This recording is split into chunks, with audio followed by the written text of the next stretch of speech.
Welcome to part 3 of our tour of DCraft, and today's focus is the mining shack.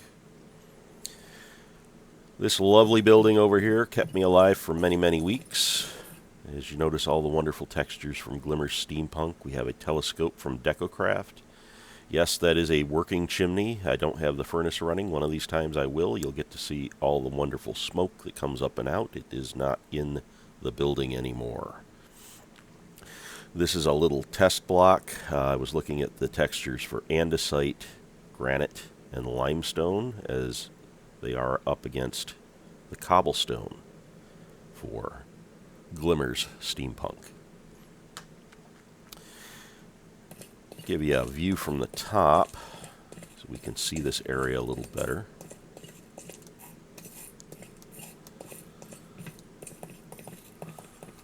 There we go. Can't quite see the main base. You can see where the rails run up to it, but it's not quite showing at this distance. So this is my initial power grid, the one I started up. It's Immersive Engineering. It does have the windmills. The windmills feed into the capacitors. They're switched from medium voltage to high voltage and back again.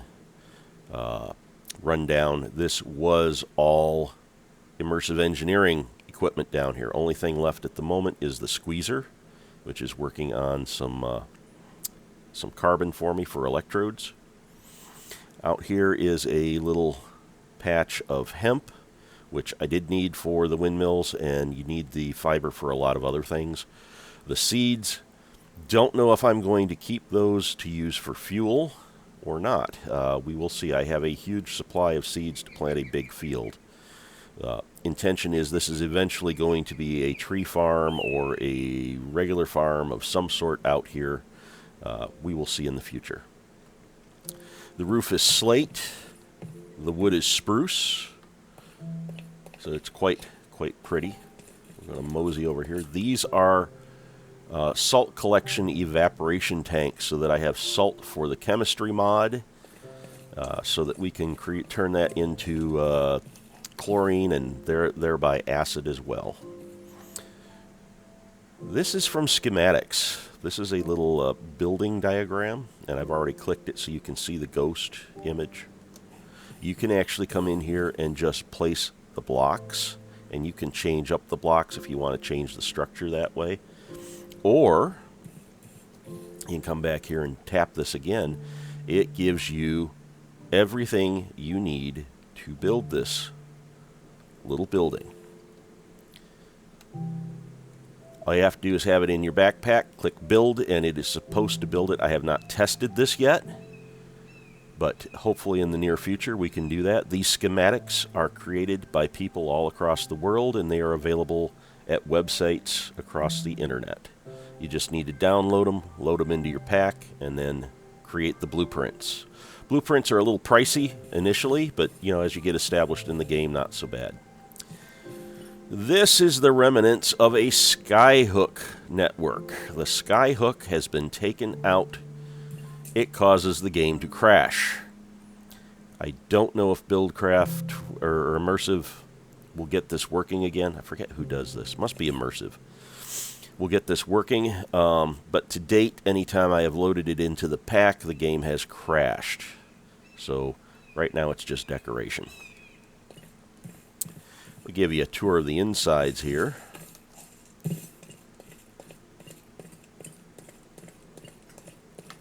Oh yeah, this wonderful thing.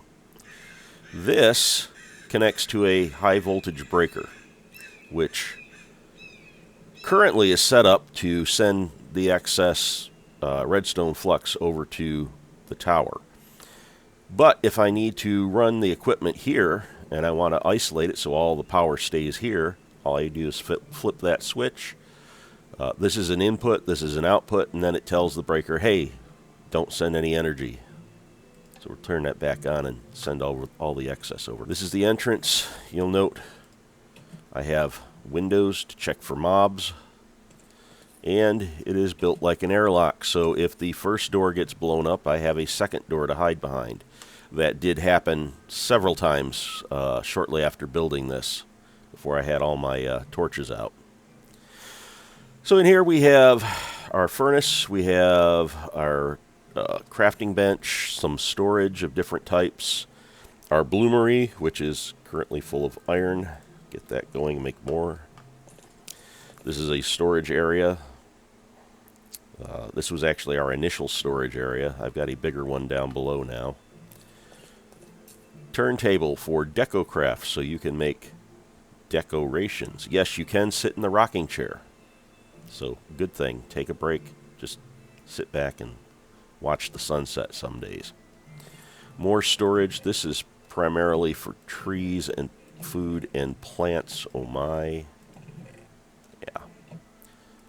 Have most of the bee stuff over here.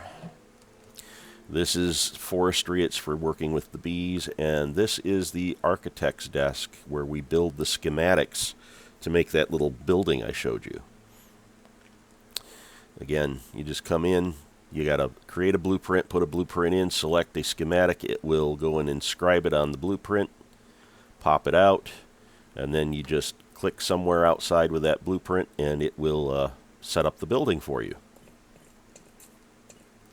I'm going to go straight down and I'm going to show you. When I build my tunnels, I go ahead and pull out some of the various ores and I stack them at the entrance so I know what is down that particular hallway. It saves a lot of time later on when I'm searching for iron or need copper or I need yellorite. I know exactly what section I need to go to get that ore. Here we are. Now we're at the bottom, and this is what your bedrock looks like. That's what your dirt looks like. And this is your Ember borer. This is where you get the fuel for the Ember's power system. And it's still running and still got plenty of charcoal. Actually have several power systems running in this game. One is Ember's. You have the Buildcraft power system. You have redstone flux. You have mechanical power, which runs a lot of the rockhounding equipment, as well as heat. They have a heat-based power system. This is the new sort area for the quarries. It comes in up here. Junk is destroyed. Other things are sorted. This is a crafting table set up to build compressed cobblestone. You do need compressed cobblestone to get into a few of the tech tree areas. So it's good to have a supply of that. This is Mr. Crane. Say hi, Mr. Crane. Thank you. He doesn't say much. He just drops eggs. We have chests. We also have barrels. Barrels are for individual items. Chests are for groupings, such as tin ore. There are 3 or 4 different tin ores that come up. I've taken out the minor ones. All that's left are the ones from, forget what it is, from these. Yeah, there we go. Nothing like a brain fart.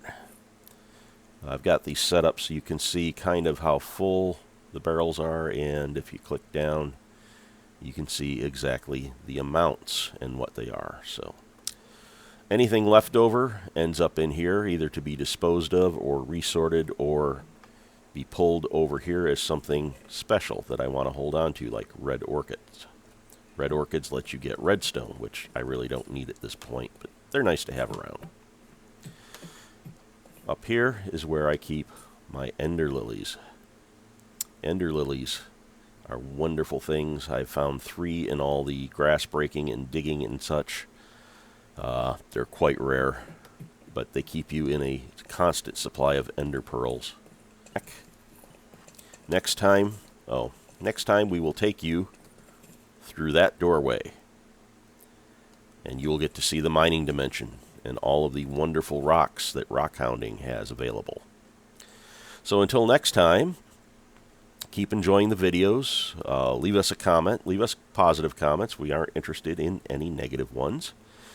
And enjoy Minecrafting. You have a good night now. Bye.